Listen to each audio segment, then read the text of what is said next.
Hi, Desiree. Hi, Craig. Can you hear me? Yeah. Uh, let's see. Let me go to my slideshow.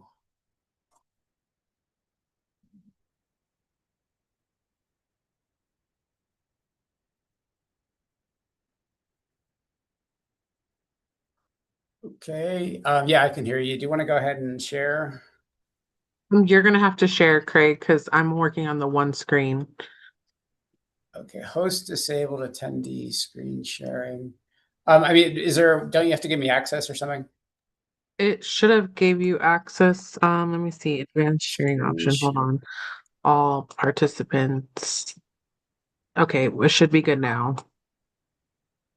Okay. There we go. Craig, thank you so much. No, no problem. Okay. So you're seeing the screen now? Yeah, there Yeah, we I go. see it. Okay. No, no worries. How's your son? He's good now that we got him home and all cleaned up. So Is he sick? yeah, he was not feeling too good this weekend and then did okay yesterday, but then not so good today. So it's like a stomach bug. Oh boy. Um, okay. I'm But gonna I'll go let on. No, I'm you're gonna. good. I'll let everyone in the room that's waiting, okay? Oh, I need to do that. Let me No, see. no, no. Where do I do? I'll do that. No worries. I'll keep this running and I'll add the participants and all that. So you're just sharing the screen. So don't Okay. worry about anything else. Okay. No worries. I'm gonna put it on mute here.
Craig, I meant to comment on your cover of your PowerPoint. It's so fabulous. So festive. Oh, you're muted.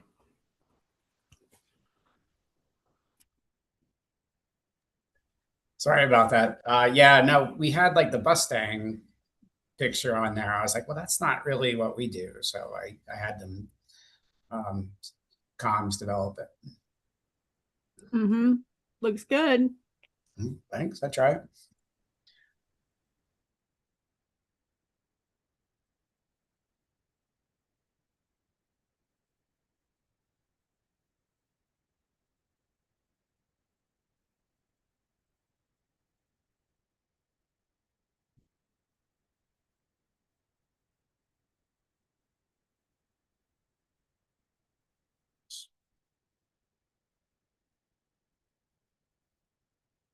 Good afternoon. Can everybody hear me okay? Yes, Chris, sounds good. Great. Coming to you live from Park City, Utah. So hopefully this works out okay. And what would you be doing there? Just hanging out.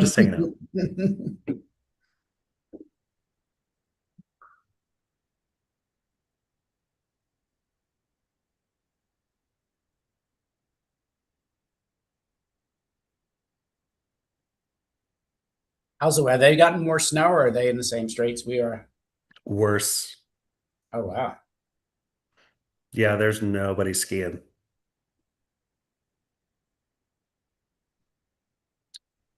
It's 2 o'clock, but we gotta, I think folks are still rolling in, so we'll give it a few more minutes. There's Mr. Averill.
We've got 5 board members on, so we have a quorum, but why don't we just give it one more minute if that's okay? All right, I think we've got a lot on the agenda, but it's actually a lot of short stuff, so I think we'll be fine on time.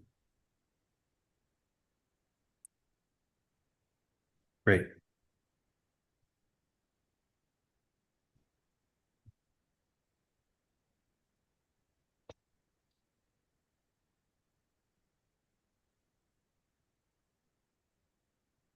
Okay, there's Matt.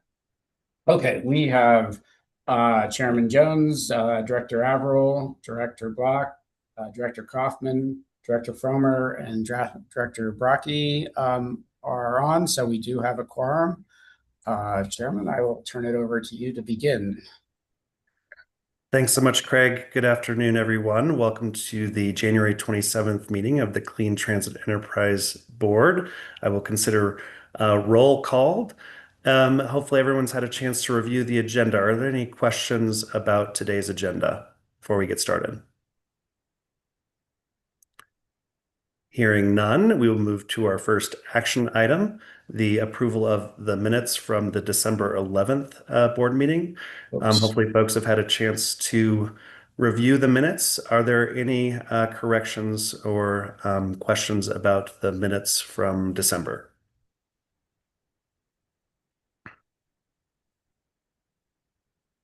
Hearing none, do I hear a motion to approve the minutes from the December 11th meeting? A motion to approve the minutes from the December 11th, 2025 CTE meeting. Director Bracke, I second. Thank you so much. All in favor of approving the minutes, say aye. Aye. Any opposed, say nay. Hearing none, the minutes are approved unanimously. All right, moving forward, we are off to public comment. Do we have anybody from the public who's requested to speak today, Craig? I believe not. Desiree, can you confirm? Yes, we did not get any this month. All right, thank you so much. Well, then I'll hand it back over to you, Craig, for the program and administrator update.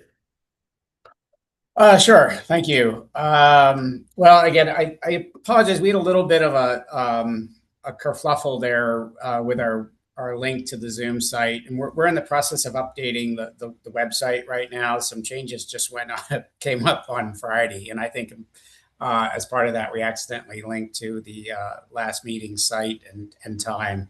So I apologize if that created any confusion. In the next week, we're going to be rolling out a new website. So just bear with us as we're working through some technical glitches doing that. So first of all, just in terms of contract status, as you know, we've awarded several formula grants and are trying to move those into the grant award process. For most of the awards that we've made, we've now got proposed award letters out, and we've received several of those back from the recipients. And so, yeah, we're now sort of moving into that process where we're going to be trying to push all those things through the contract mill, and might be a little bit different than recipients are used to, as I kind of a unique position to really try and push things through. So I guess recipients can expect to hear from me a lot as we're getting through that, as I'm going to try and keep things moving as quickly as possible. So I'm not trying to be a pain in the neck. I'm just trying to get us all under grants as quickly as possible. In terms of other grants, for the other rounds, just about everything is really executed at this point. On the capital side, the one exception is our grant for transport, and that was sort of delayed at transport's request. And as we'll be bringing up later in the agenda, there's a reason for that. We need to make some changes to it. The other thing is the second round of planning grants. Of the 4 that were made, 2 of those grants are now executed. One is just about there. I think it's at the controllers for signature. And then we have one last that's still in pre-award, but I think we're just getting that to our contracts group. So hopefully by next month, we'll have everything that's in the queue, pretty much awarded, and we'll be working hard on that last capital grant to transport. I wanted to just speak a little bit about last month. RTD came in and presented to us on their progress on their SB 230 reporting compliance. And I greatly appreciate that. I did get a chance to talk to the board members or got email input from them. I think generally, first of all, we really appreciate RTD coming in and providing that reporting and that update. Clearly we can see that they're making efforts to comply, and we applaud that. I think to sum up, and generally, I think the board was glad to hear from them. We're happy with the progress is made, but I think we still feel like we're not quite there yet. We've got some more work to get there. I think the big difference is the sort of next step is to shift from kind of focusing on just presenting the data to really getting it to information and telling a story. And to that end, I'm going to be working with the board to try and provide some very specific input to RTD in the next month or so. And I think really it's incumbent on us, both as the CTE board and me as the CTE director, to help better define what the goal line is there. So good progress. Thanks for the effort. And so we got a little bit more work, I think, before we're there. So we're going to continue to working on that. The oil and gas production fee, just said feels like we just set the first quarter fee, but we have now had results in terms of how that fee worked. Appears to have worked pretty well. I think we had estimated somewhere around $27 million that we thought would come in. The actual number was a little bit lower at about 25.5. I think some of that was due to slightly lower production levels. But it's also sort of our first time out. So we're learning that process. But as we go, I think we'll get more refined and we'll be able to provide better estimates. But it wasn't widely off from where we thought it was going to be, is the bottom line. Just to let you know, I've got a couple consultant contracts to support the CTE that are going on. One is, we're planning to do some form of strategic planning or strategic planning retreat here in sometime this winter. And I'm happy to report that I've got that contract through to have Confluence support us on that. And I'm going to be sending out a doodle poll to figure out when we can find a date to do that. But that actually moved incredibly quickly through the contract mill. I'm also working on an amendment to our contract with Jacobs. Jacobs is the one who helped us develop the original FY26 formula model. And now we've got to revamp that with new data and some new techniques. So I'm in the process, but we'll shortly have them under contract or extended. So we've got more resources to work on our FY27 model. Other things going on, I think the board knows I'm leading this development of a regional transportation authority's best practice studies that was required by the legislature or put into a bill last year. That's due to be reported to the legislature by March 31st. And I said, we've got a consultant that's been hard at work at that. We just kind of had our mid-study meeting or review a couple weeks ago or 2 weeks ago. And the consultant is slated to provide me with a draft about mid-month. And we should have time to get through internal reviews, governor's office, and make that due date. If anyone from the board would like to review that, I'm happy to share it. But more likely, I'm going to just kind of be sharing what the kind of preliminary results are from that at our February board meeting. I said, I already mentioned that we got the consultant on we're kind of waiting to get the contract approved, but we are kind of going ahead working on updating the formula with new data so that I think by February, if not by February, definitely by March, we'll be able to show some results. And David, let me just get through one thing and then I'll get to you here. And then lastly, like I said, we're working on a fairly significant update of the CTE website. And Chairman Jones, let me let you kind of marshal in the questions here. Great. Thanks so much, Craig, for those updates. I see we do have a hand up from Director Averill. Yeah, Craig, I was just I thought you were asking the question if anybody wanted to see that RTA study, and I'd love to see it because I sat for an interview with the consultant and it was a great conversation. So I'm super interested to see what they compile, and I'd love to see that. So thank you. Sure, I'm happy to share. I probably will just share the draft with the whole board so you can take a look at it. I think it'd be great. But yeah, if you want to weigh in on it, the more the merrier. Awesome, thanks. Thanks. Are there any other questions from directors on this update? Hearing none, we will move on to director comments. This is an opportunity for directors to bring up any topics that aren't on the agenda that you would like to, business that you'd like to bring up with other directors, either for today or a future agenda.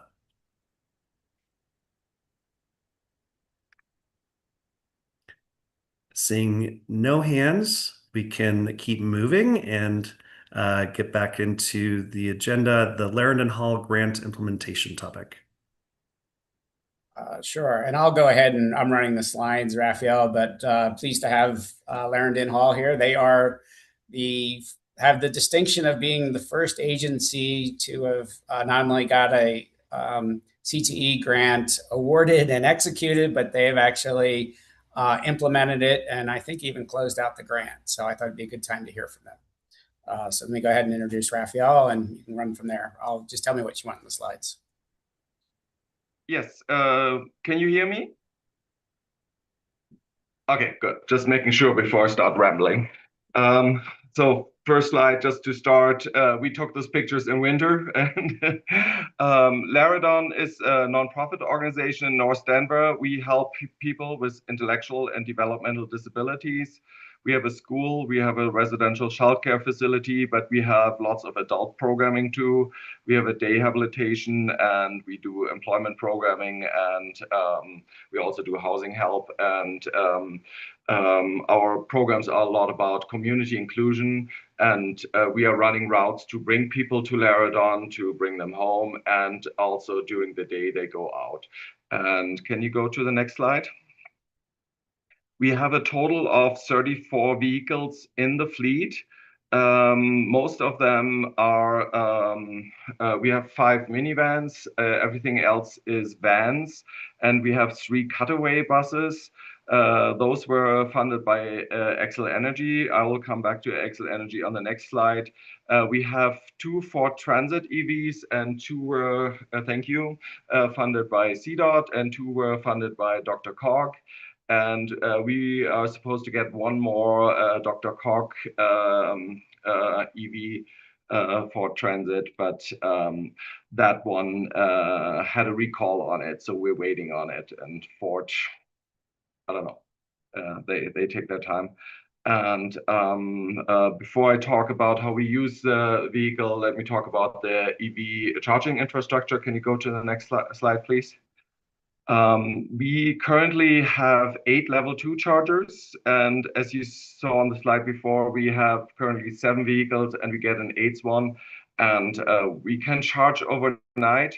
But we are running with, for example, the CDOT vans are running a morning route and an afternoon route, which are 60 miles each.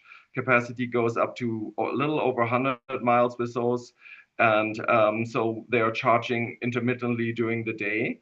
And those level 2 chargers need some time. They are like 15 kilowatts. And we got the chargers from Xcel Energy. Xcel Energy also gave us the charging equipment and the transformer, but they control the equipment. And we are part of the Fleet Electrification Advisory Program of Xcel. And that is a blessing because they paid for an electrification plan for us. But it's also a bit of a curse because, for example, if you want more chargers right now, they have to approve it. And so the thing is that Xcel is telling us right now, we don't have enough power available for you. The load is not there. We are building a substation for the global area, and the power will be available at the end of 2027. So it's we have to plan around there. We have a plan to use those to electrify our fleet by within the next decade as funding comes in. And we want to add another 16 level 2 chargers and 4 DC fast chargers. Since with that, the current estimate in what that will cost in charging infrastructure is 335,000. So charging infrastructure costs are negligible. The costs are more the vehicles. The Ford EV Transit costs 175, which is what I put in the proposal right now. Part of that proposal right now was, I think 9% was tariffs and like a hold for price increases. So there we're seeing an impact. So what are we doing with the vehicles? On the morning route, we have 6 individuals, Vicky, Sammy, Linda, Rachel, Chrissa, and Philip. And Vicky couldn't use Access-a-Ride because she refused Access-a-Ride and other transportation options, but she was willing to try Laradon and did that then. Sammy had health conditions that Access-a-Ride couldn't accommodate. The same with Rachel, where the mother transported her, but the mother only had a job and couldn't always transport her. So because we are running routes, Rachel could attend the program now. Linda, 75-year-old, was getting upset with drivers, and so Access-a-Ride wouldn't transport her anymore. And because she has a regular driver with us, she's on the route. Chrissa also had behavioral issues, and we have Philip on that route. And Philip lives. He's the first on route.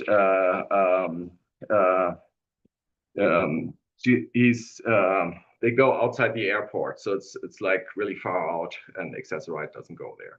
So we have a mix of behaviors, health issues. We have areas that are not served by Access-a-Ride, and that's how we use the vehicles in our closed-door paratransit.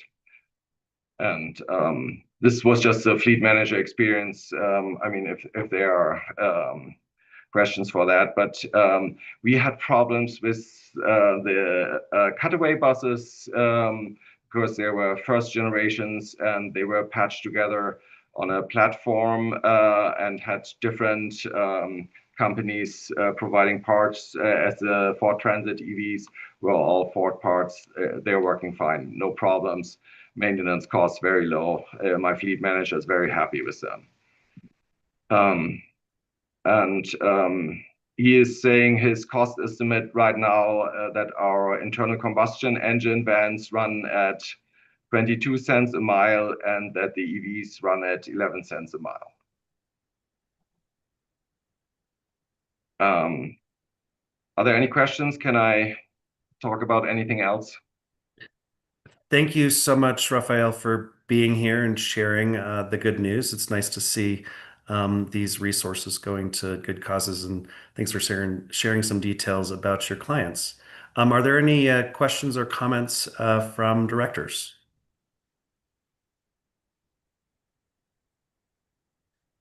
Not seeing any hands, but Raphael, again, thank you so much for taking the time and for sharing a little bit about your operation. And thank you. CDOT was a great partner of Laridon. I've started CDOT grants in 2019, and a lot of our vehicles are CDOT funded, and we can't do it without your support. Thank you. Appreciate it. Thank you. All right. Moving on to our next agenda item, fiscal year 26 budget revision. Julia and Cheryl. And Julia is, I'm sorry, Cheryl is sick, so I think I'm going to go ahead and probably lead this, and Julia will correct me when I screw something up. So I'd like to provide this as a cheat sheet because I can barely keep all these different budgets and stuff straight. So this is more, they said, for a cheat card for board members. But just to remember, so we have 5 different funds or budgets that we currently are trying to manage. Fund 540, which we don't need to talk about today, but that's kind of the old school retail delivery fee budget that funds our transit EV programs. 541 is the fund that we set up where we got the loan from the commission as kind of a Kickstarter to get all of the SB 230 programs set up. And then when SB 230, we've got 3 different funds: 515, which is the formula program and the bulk of the money; 516, which is the smaller discretionary pot; and 517, which is the passenger rail fund. But because of the way they're set up, we have to treat all of these as individual accounts and manage them separately. And so there's kind of some terms there just to make sure everyone knows what we're talking about. And this is just said kind of for your own edification. But the bottom line is we've got some simple cleanup to do today. The reason we created Fund 541 and got the loan from the commission was because the money from oil and gas fees wasn't flowing yet. Now that we put in the first quarter fee and collected those revenues, we no longer need to have the loan and pay interest on it. So in order to basically do that, we need to move funds from the 3 SB 230 funds into 541, and then we'll have the money to pay off the loan. So we basically just have to amend the budget, the FY26 budgets for 541, 515, 16, and 17. So it's a little bit of administrivia, but important cleanup. I'd also note that we can only really make estimates as to what the full payout amount is going to be right now. Hopefully we'll be close. but we'll probably have some dollars left over in one fund or another, and we'll need to come back and do a final reconciliation once we know what those numbers are. But with that, let me just quickly go through what these are. So for 5441, basically the total cost of the loan payoff with the interest we've accrued over the last year and a half is $625,000, $600. So we're showing that as a revenue number because that's what we're going to pull from the different funds. I would also note that rather than, while we didn't spend all the 600,000 we borrowed for budgetary process reasons, we're going to pull the full repayment amount from the 3 oil and gas funds, pay it off, and then we'll put the remaining funds back into those 3 accounts. So sorry for the complex gymnastics, but it's just kind of the way the budget people told me how to do. Anyhow, first part of it is we got to just show the revenue, amend the 541 FY26 budget to show that revenue showing up. And then if we go to 515, and the amount that's coming from each of the oil and gas funds is in relationship to their size. So 70% of the payoff comes from Fund 515, 10% comes from 516, and 20% from 517. So the line highlighted in yellow is what we've changed in the budget, and that's again showing that 437,920 in this case coming. That's going to come out of this fund and go to pay off the loan. And so simply 516, it's the 62,560 that we're going to be taking out. And for Fund 517, it's 125,120. So again, I know this is in the weeds a little bit, but it's an important step. Let me stop there and see if there are any questions before I ask for a resolution from the board. Thanks, Craig, for that explanation of the needed amendment. Are there any questions before we move to motion?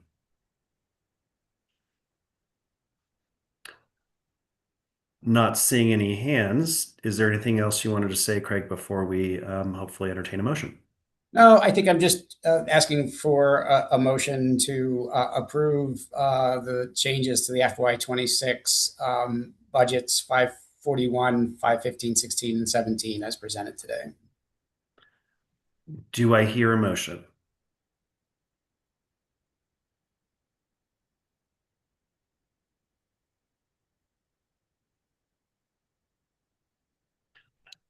This is Director Brackey. I guess I'll move to approve the budget amendments as presented by staff to repay the loan provided by the Transportation Commission. Is that sufficient, or do I need to state the fund numbers? I think that's fantastic. Thank you. Okay.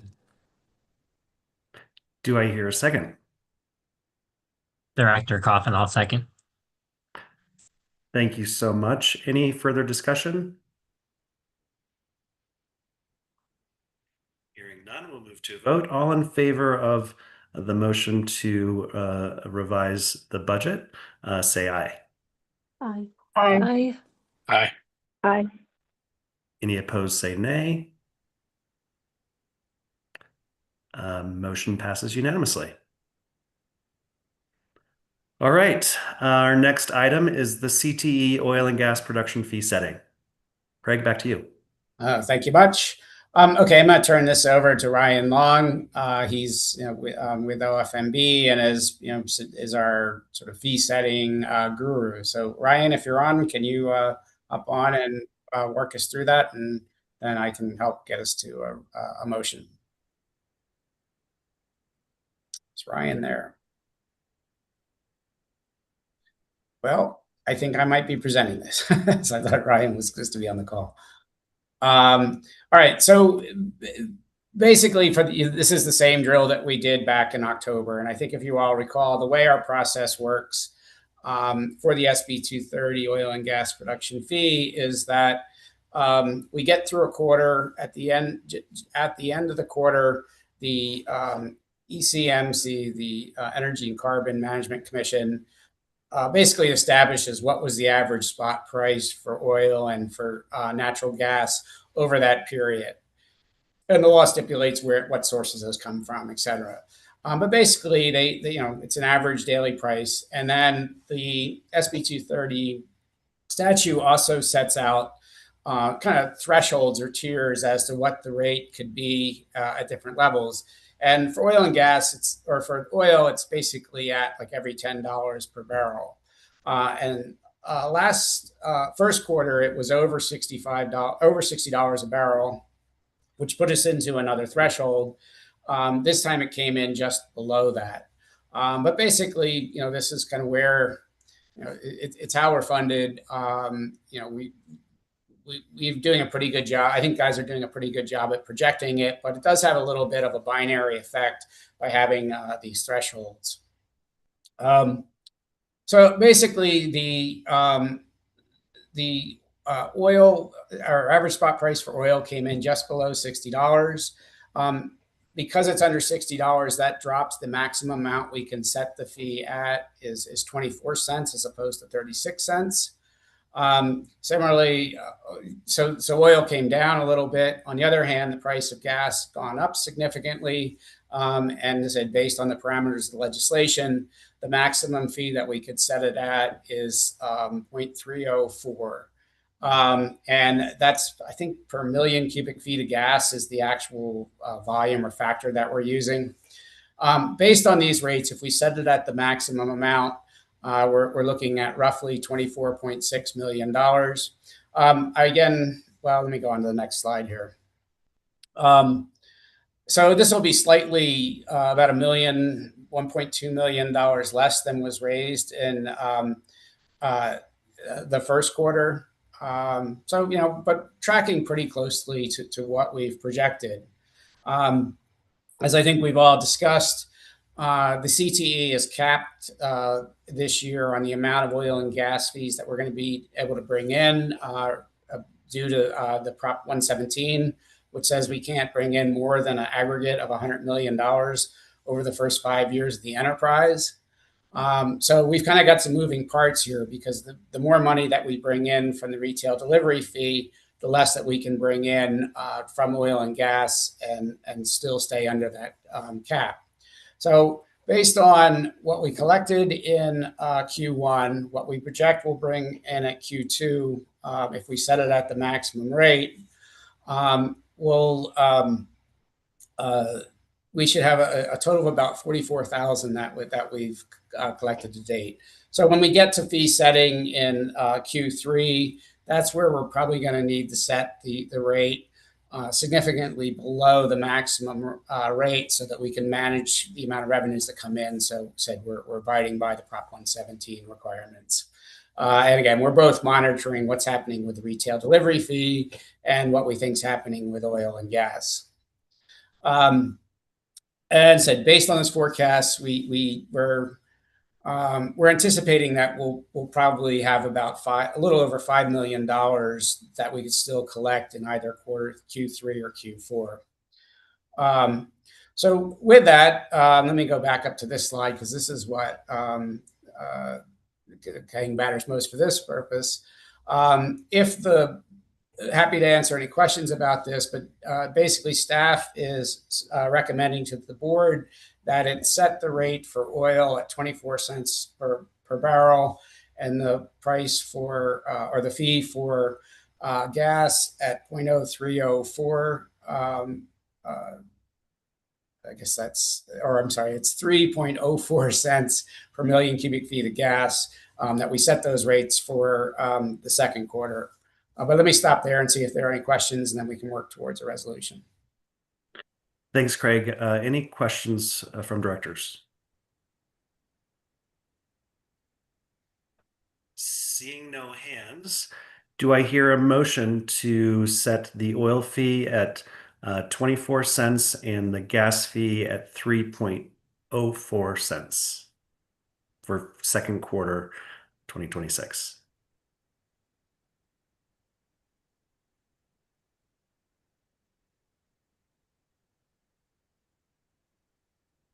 Make that motion. Thank you, Director Liu. Do I hear a second? I'll second. All right. Any discussion? I'll move to a vote. All in favor say aye. I Aye. Any opposed say nay. Motion passes unanimously. Thanks. Thank you. All right, moving right along. Now we're to the capital grant update with Michael King. And I do know that Michael is a little under the weather and is going to try and muscle through with this, but if he doesn't, I'll jump in on this one too. So good luck, Michael. Yes, and I'm realizing my camera does not appear to work. I hope that you can hear me at least. can. Thank you. So I will give a quick overview of a proposed change to an existing capital grant that we wanted to discuss with the directors today. The city of Fort Collins, Transfort, was awarded over $882,000 in the fiscal year 24 capital grant round, our previous round, for the purchase of battery electric buses that they requested at that time. The original application was to acquire 4 of these buses, but due to limited funding, the CTE made the partial award, which is equivalent to the cost of 1 vehicle. Following that award announcement, Transfort went out and attempted to secure additional funding through the Federal Transit Administration's 5339B and C grant programs. But as we all know, battery electric buses are no longer a high priority for FTA. And so in their application for funds, they propose CNG vehicles to FTA as opposed to battery electric, CNG being compressed natural gas. And so that's what they were awarded from the federal level, which means there's now a mismatch between our grant funding and the federal grant funding. As a result, Transfort is requesting that CTE board allow the use of the existing capital grant as match on the new FTA grant, which would result in its purchase of 4 CNG vehicles. Next slide, please, Craig. So as a reminder, the CTE is allowed by statute to fund the purchase of CNG vehicles, provided that 90% or more of the fuel used is in the form of recovered methane, which is also sometimes called renewable natural gas, RNG. And Transfort does comply with this requirement, so this is an eligible use of funding. Of course, it was not the original intent of the CTE capital award, but this would allow Transfort to replace 4 older diesel vehicles with a cleaner option while maintaining their existing services. And we know that Transfort as an agency remains committed to fleet electrification, as evidenced most recently by the fact that they've applied to our current round of grant funding seeking battery electric buses. So the staff feel that this is a reasonable accommodation for the situation that they are in, and that it accomplishes some of the state's goals, even though it is not fully in alignment with the original intent of the award. Craig, I don't know if the next slide, or if we want to stay on this one for the discussion. No, I think Yeah, it's let's- stay on this slide. Okay. Thank you, Michael. Craig, I see your hand. I'm curious if there are any questions on this proposed revision from directors. Craig, mind if we start with Director Brackey? Absolutely. All right. Kathleen. Thank you, and I appreciate you providing this, the overview for us. And, and I can understand the challenges that Transfort is running into with this. And while I recognize it's not ideal in terms of being able to shift to EV transit vehicles, as you've pointed out in your presentation, I think it does allow the ability, it complies with the CTE eligibility requirements, as well as it moves us in the right direction by being able to replace the 4 diesel vehicles with the CNG, so it's cleaner than it would be otherwise. And I think it's just, we need to be realistic and acknowledge the challenges that all transit providers are running into these days. And so I think trying to find this workable path forward is a good way to go. So thank you for providing the information. Thank you, Director Brackey. Director Frommer. Yeah, thanks. I guess I'm just wondering whether this is like the new norm. Like how much should we expect this in the future? How many award recipients are anticipating a match from the FTA to purchase a battery electric bus? And if it's a high number, should we expect to see more CNG, RNG in the future at CTE? That's an excellent question. So this is the only existing award that is in this situation. Everything else is contracted and procurement is underway. So we would not expect to see this in any previous awards beyond transport. And in part because of this shift in federal policy, the CTE board made a change last year in the incentive levels that we offer for vehicles. So it used to be based on the incremental cost of the vehicle, the difference between a hypothetical diesel for diesel replacement versus a battery electric replacement. And so that generally worked out to about 50-50. And that really encouraged agencies to pursue federal funding for that other piece of the project, which was by design. However, in light of the change in federal policy, we switched the incentive levels at the CTE last year to be 80-20, which then puts the impetus mostly on the local agency to provide that 20% local match. And so all of this means that we don't expect as many applicants in the future to bank on getting both a state and federal grant to make a project whole, which should avoid this situation. And what we've started to see anecdotally is that agencies that have the ability or the fleet to go both electric and non-electric, whether it's CNG or diesel, they're targeting their federal applications on the non-zero emission options, and then they're targeting their zero emission options on the CTE. So they're basically dividing where they go for funds based on the fuel type to have the most success. And we've already seen this with transport where, they've now pursued CNG funding through FTA. And in this same round that's currently open, they're pursuing BEB funding through the state. So I think that we're unlikely to see this exact situation again as agencies are kind of adapting their funding strategy to the new realities. Thank you so much for that. Craig, did you have something you wanted to add? Yes, I think it kind of responds a bit to Director Frommer's comments as well, is that, I think this represents a unique situation where, the ground kind of shifted in the middle of our process. And, effectively, we've lost a partner, at least for a while, in our mission to, try and convert as many transit vehicles as possible to electric. And just because of that, it's created this sort of messy situation. So, I think going forward, we'll be very skeptical of any application that's looking for federal money in the near future to provide support on the electric side. So I don't think it's going to happen in the future. And as Michael said, this is really this kind of like the last remnant of what we've done in the past. So I'm asking for a resolution to basically approve this change to transport scope. In doing so, the CTE recognizes that it's a unique situation, and we're in no way setting a precedent where we're encouraging or really allowing agencies to come in and make significant changes to their scope. So this is really a one-off effort we're asking for. But with that, I'd like to ask. Oh, sorry, there's another question. So, Director Averill.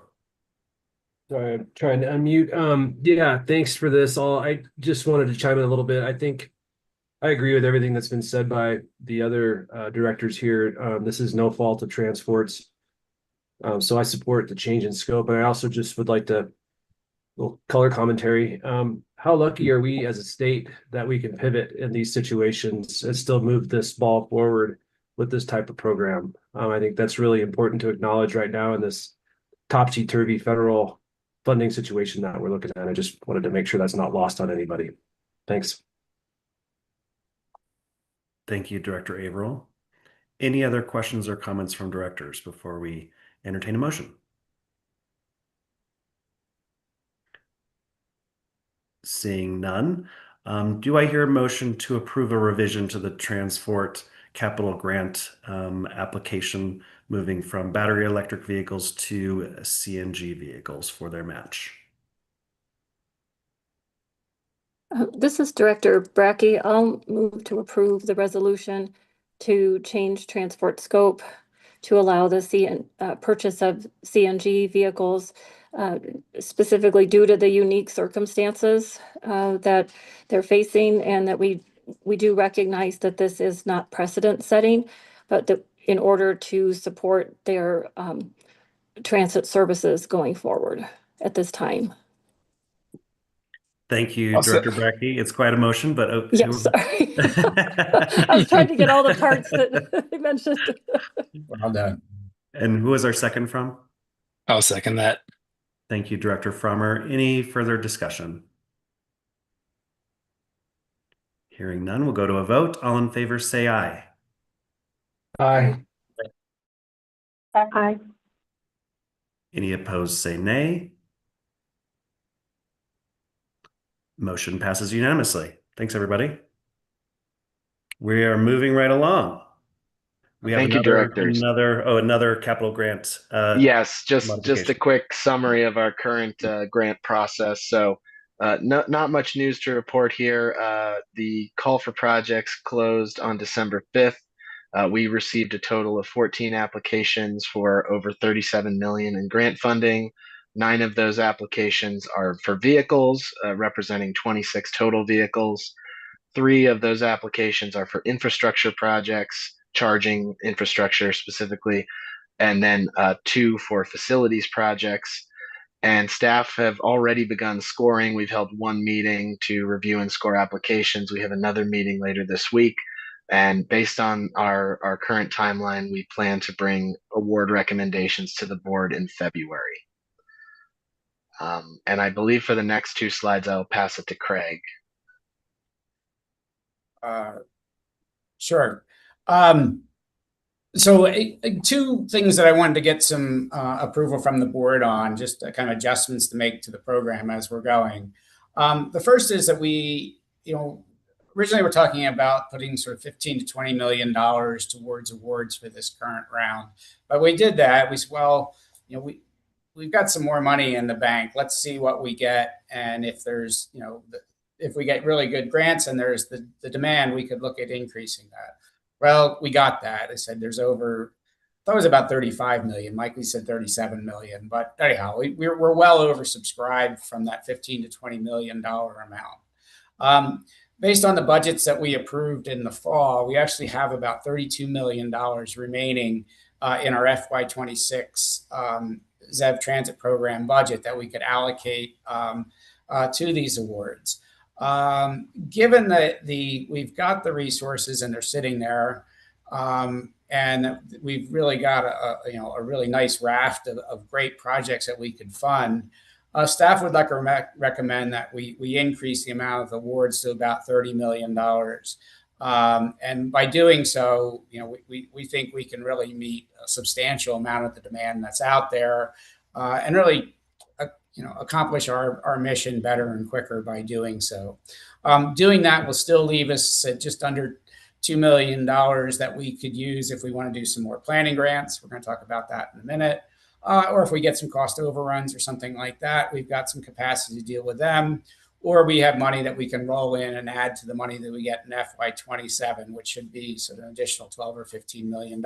So we feel like we can go to the $30 million award, fund great projects, and fund them more substantially, and also have a comfortable cushion for our operations going forward. So I wanted to see if we could get a resolution approved to increase the amount, and I'll stop there and see if there's discussion. Thanks, Craig. Any questions from directors on this suggested increase in the award amount?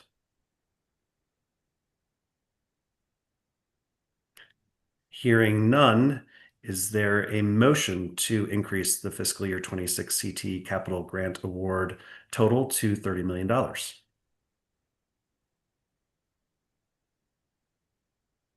This is Director Block. First of all, before I make that motion, I'd like to say how exciting that we actually have money that we can tell people we're going to add to instead of saying, sorry, we can't fund it. I'm very excited about that. So with that being said, I will make a motion that total available for awards be increased to 30 million. Thank you so much, Director Block. Is there a second? I can second that. Thank you, Director Frommer. Any further discussion? All right. Looking forward to our award considerations at our next meeting. Let's take it to a vote. All in favor of the motion, say aye. Aye. Aye. Any opposed, say nay. Motion passes unanimously. Thanks so much. Do we have any other things to consider, any other motions before we move to the next item? Actually, there's one more under this area. So, Okay. and this is the last one. I said we had some administrivia to deal with. So this is our cleanup meeting.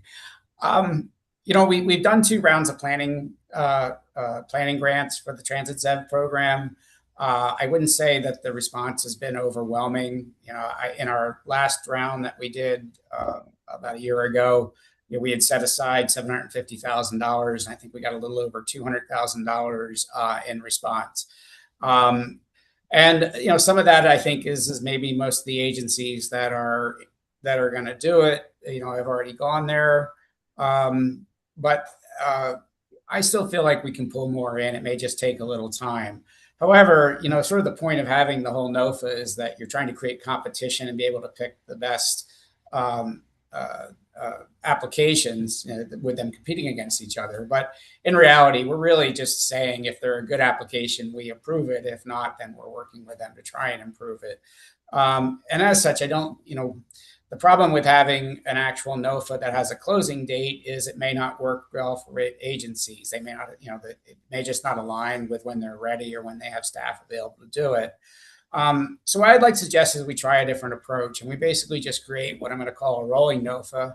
I don't know if we've done this before, so this may be another Craig creation, but we basically put out a NOFA and say, when you're ready, go ahead, submit it. Staff will evaluate it. And if we think it's good, we'll take it to the board and recommend it. And if we're not, we'll work with you to get there. But we basically take timing out as a constraint to agencies coming in.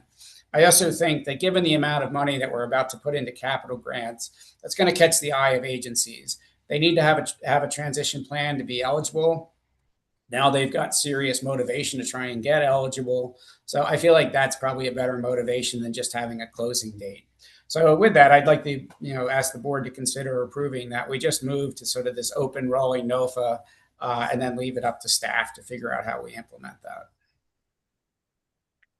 Thanks, Craig. You know, before we ask for questions and move to a motion, I think, you know, the fixed timeline makes a ton of sense when there's competition for limited resources, when the ask or the amount of requests that comes in is greater than the amount of money available. And so we need to have a thoughtful, competitive process to dole out dollars. But if there are resources that we have available that aren't being oversubscribed, but are an opportunity to help people move along into you know, our other buckets of money, it makes a ton of sense to make it a bit more flexible.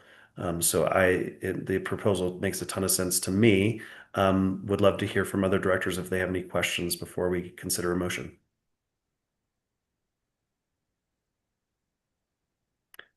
Hearing none, do I hear a motion to approve a rolling notice of funding availability for our transit zero emission vehicle planning grants?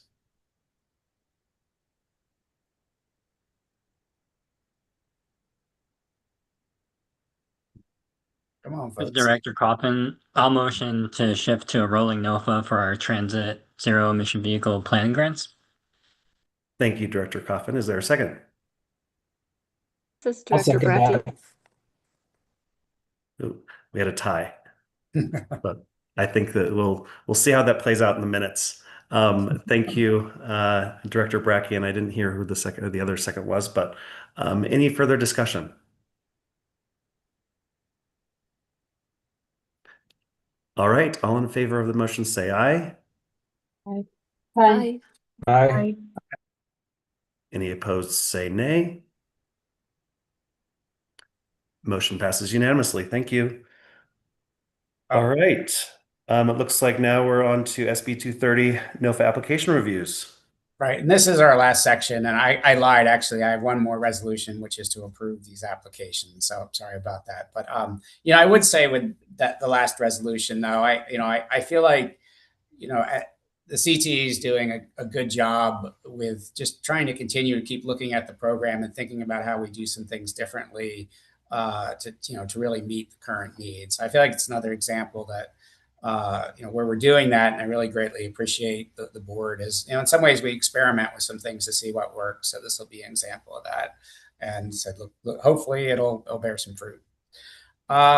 So let's get into the last part, which is always the fun part, which is seeing what agencies have come in and the ability to award more money. So just to give you a sort of a different snapshot than I gave last year. Or last month. So far, we've awarded 17 agencies formula grants, and that totals $25.3 million. So I have a total available of about $37 or $38 million. So we're making our way and getting those awards made. And so working as hard as we can to get those things under contract. For today, I have 5 agencies we're bringing forward for recommendations today. Their total, they're on the smaller side. It's about a total of $631,000. A lot of these agencies now are some of the smaller agencies that went the deferred route. Either they went the deferred route or needed some work on what they submitted for their full COA. Remember, COA is a comprehensive operational analysis, and that's where we ask the agencies what they're going to do with the money. But again, it's, I think, a reflection of the program working, where these agencies with a little bit of more time to work on their responses and working with our consultant, FHU, has been doing a fantastic job. We're able to kind of just keep working through the process and kind of award the money when the agencies are ready. So I said 5 agencies we're going to bring. Just a little bit of a foretelling next month. I've got 4 agencies that I'm working with that are pretty close. Summit Transport, Archuleta County, and All Points Transit. So I'm hoping at least those 4 agencies will be able to bring award to next month. And then you see on the right, we've got about little under $4 million that's held out for other agencies that we're again working with and hoping to get awarded as quickly as possible. So just a big picture snapshot of where we are with the program. So first award recommendation is the PATS, the Parachute Area Transit System. This is an area that I think is just west of Glenwood a little ways, but it's sort of part of that, kind of region out there around Glenwood, Aspen, in between Grand Junction. They've done quite a bit of planning to get to their grant. They're basically planning to extend the hours that they're running service. So provide an additional 8 hours a day of vehicle service. As part of that, they're expanding the region that they're covering.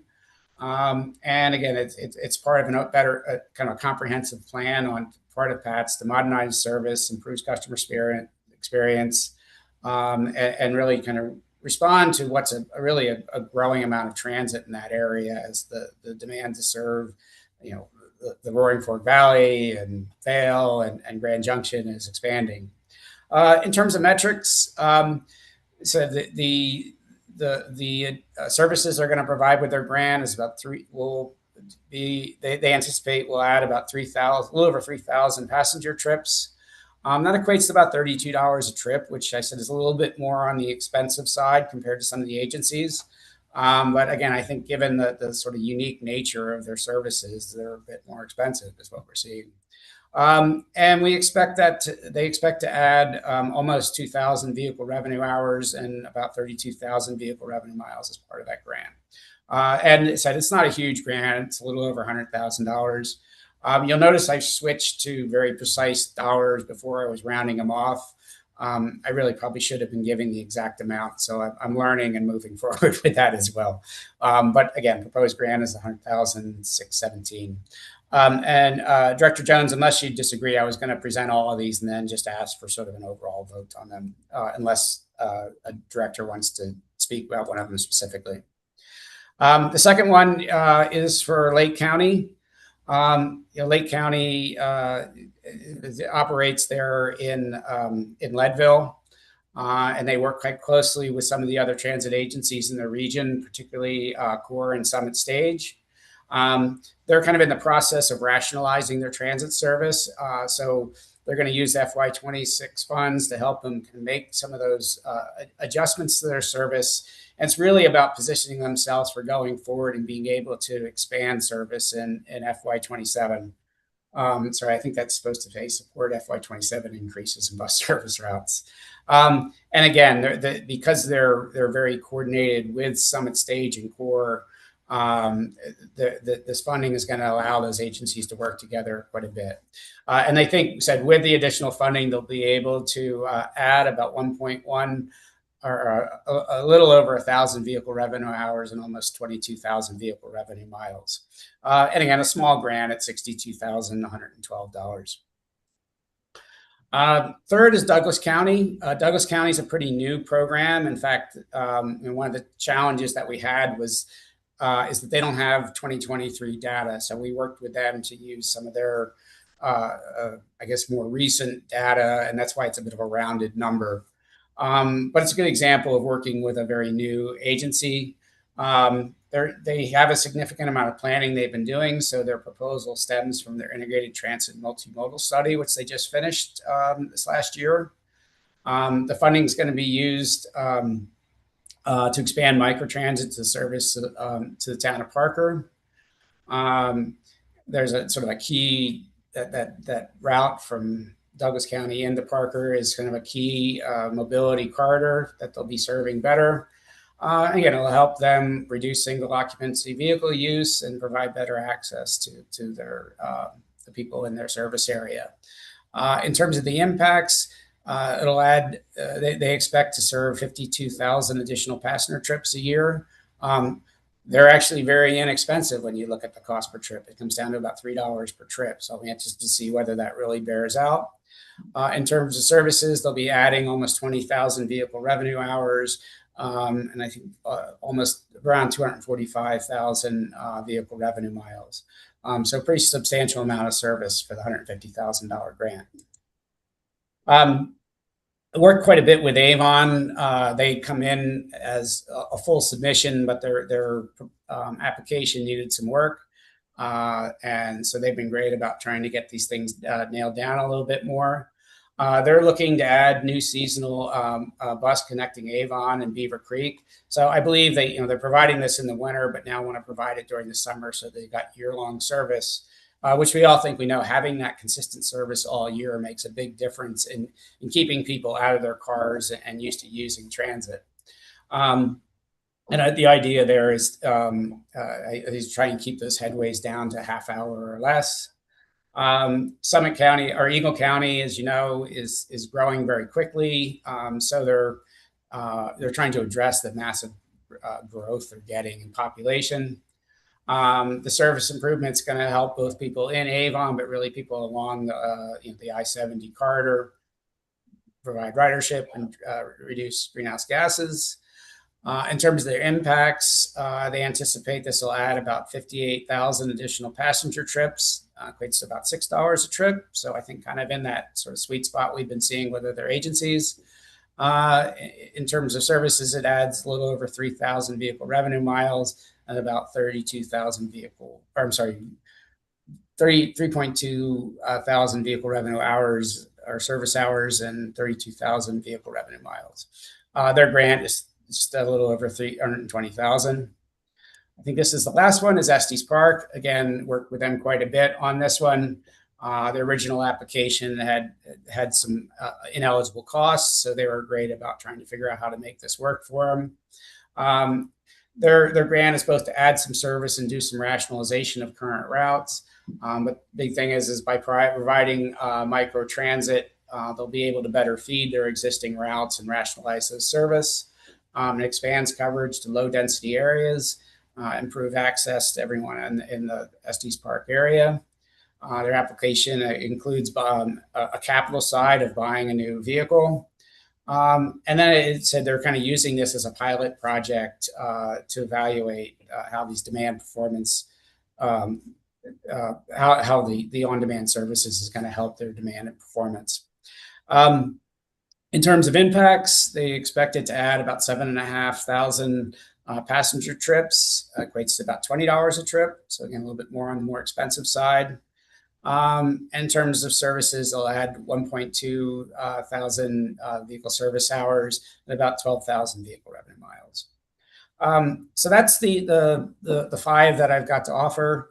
I said I really like the way the process is working, whereas I feel like we're able to hold agencies to a higher standard by giving them the time to really work on the COAs and not feel forced. And I said I feel like the consultant has done a good job, like kind of wrangling these folks into having good proposals. So let me stop there and see if there are questions, and if not, we can see whether we want to move to a resolution to approve. Thanks, Craig, for the summary. I know there's a question in the chat from Director Frommer. It seems, and I'd agree, there's some skepticism on the Douglas County suggestion of the $3 per passenger, or at 52,000 additional passengers on this type of service. So I guess there's some question on the fact checking, how are folks coming up with these numbers, and then what's our process going to be for fact checking after the fact? It's a good question. I was a little surprised when I saw it. I was like, in general, agencies have been a little bit out of their comfort zone forecasting what their their ridership is going to be. I've sort of forced them to take a shot at it and see.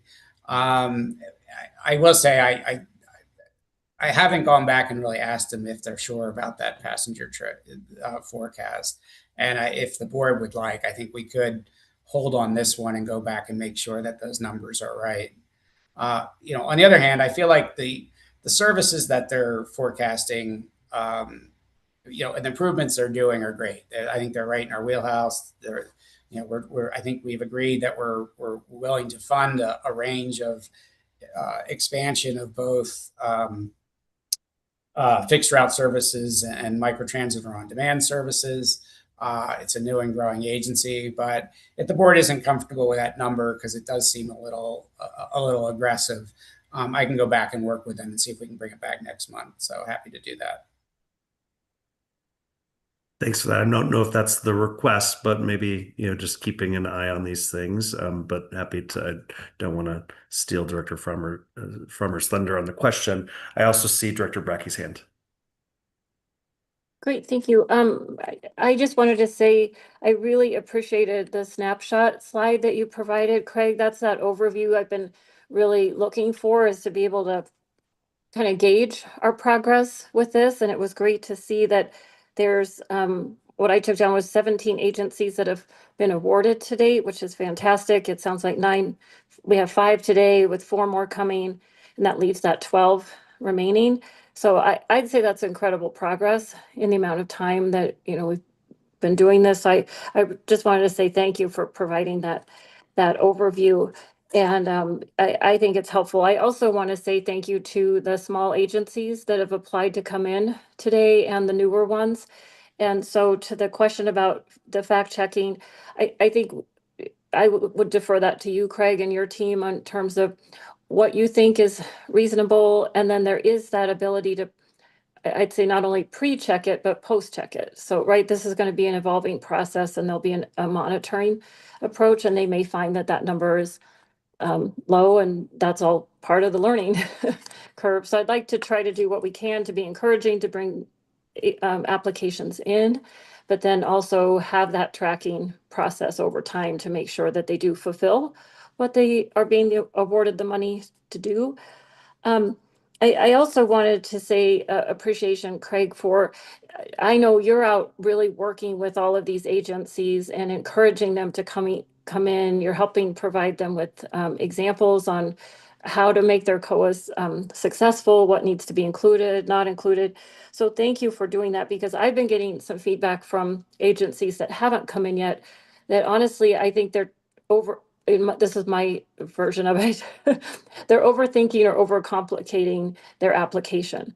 And without the insight into all of the different, the information that you're seeking, they may be getting a little tangled up and not able to apply yet. So thank you for going out and doing the one-on-one work with these individual agencies so that they can be successful and they can come in a timely manner and be able to take advantage of the CTE formula program funds. So that leads me to my question, which is there a deadline this year or at some point in the future that agencies that are on the deferred list need to come in by so they don't just dangle out there forever? I'm just wondering what that end point is. Great question. I first of all, thank you for the nice comments. I said I do feel like we're working really hard with these agencies, and we're not taking a one size fits all approach. And I think that the fact that we got this many in already is a reflection of that. But I appreciate the recognition of that. Thank you.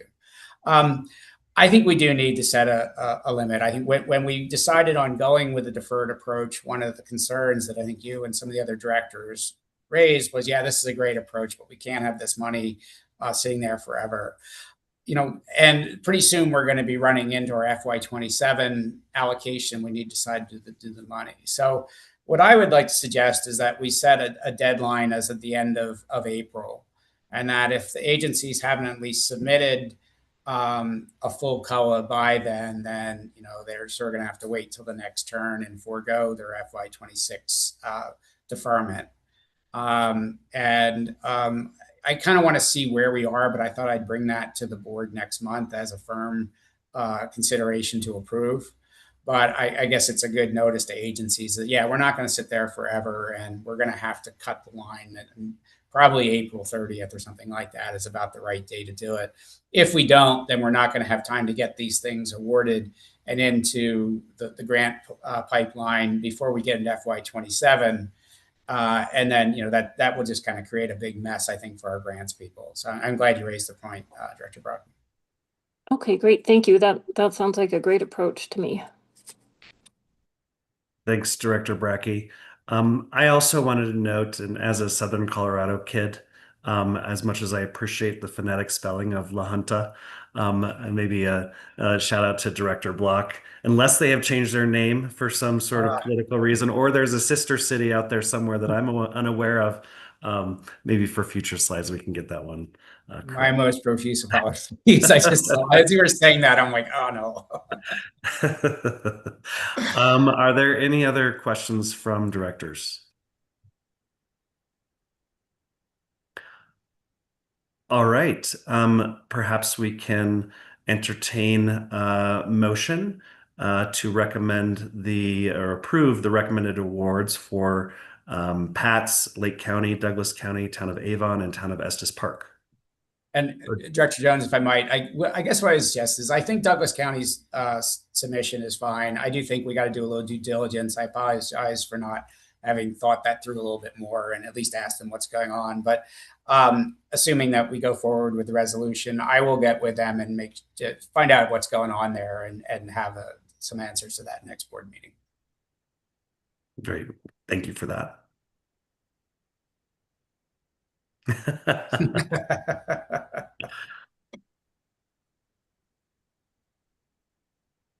Do I hear a motion?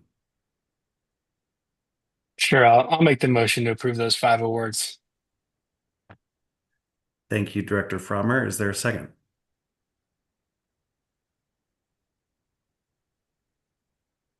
This is Director Brackey. I'll second. Thank you. Any further discussion? Hearing none, we'll move to a vote. All in favor say aye. Aye. Aye. Aye. Any opposed say nay. Hearing none, the motion passes unanimously. Thanks so much, everybody. That's exciting for those folks and looking forward to next month. All right, next steps. Sure, we're going to get one of these finally get a board meeting done early and not right on the last minute here. I gotta slow down my talking a little bit. I'm used to running. So next board meeting is February 24th. By the way, as I said, we're cleaning up the website. I realize that we also need to clean up our invites. Director Jones, I did want to ask you, all last year, I think we were trying to meet 1:30 to 3, and that somehow got moved up to 2 to 3:30. I'm going to work with you and figure out what's the right time to do that. We'll be cleaning up the invites, getting the schedule of meetings on our website addressed. But I guess we're sort of under construction right now. But the plan is to roll out that new website, and we'll have all that cleaned up by early February. So just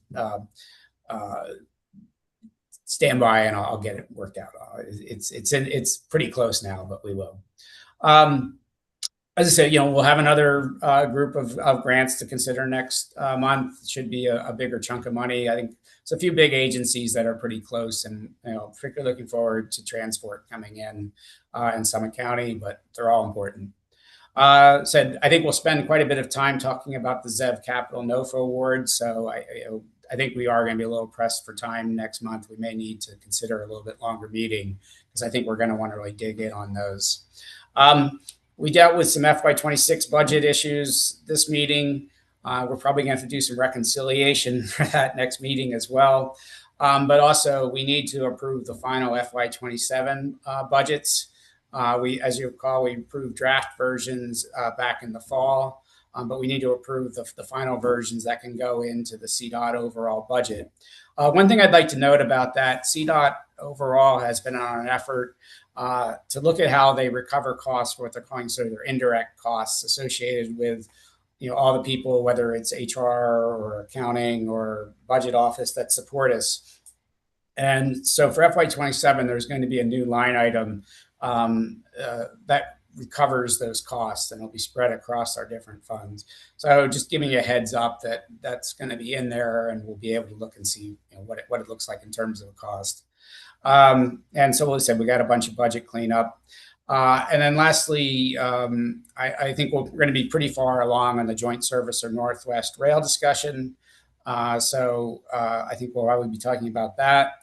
I also think we should consider looking at the board's commitment to the other half of the passenger rail funding and how that's going to go to the end line. So again, I'll be working with Chairman Jones to see if maybe we want to bring a resolution similar to what we did for the joint service to talk about what our expectations are for end line funding and really what we need to be able to make that next level of commitment. So I think that's generally what's on the docket. The other thing I mentioned that we're going to be working towards some type of strategic planning effort. I'll be getting out a poll soon in the next few days. Just figure out when we can get that scheduled. But I'm looking forward to having been more than a year in this role. We've done a lot to get all these SB 230 programs stood up. I think it's time for the board and me as your director to kind of stand back from it all and think about where do we want to go overall with this program. So I'm really looking forward to working with you all on that. But with that, I think we're a wrap early, and I'll hand it back to you, Chairman Jones. Thank you for all the pain of going through all those resolutions. My pleasure. We got done early, so I'm very happy for that. Looking forward to seeing everybody on February 24th. It sounds like maybe there will be a time shift. Yeah, I'll work with you on that. Great. All right. Well, with that, I will happily adjourn today's meeting. Thanks so much, everybody. Cheers. Thank you.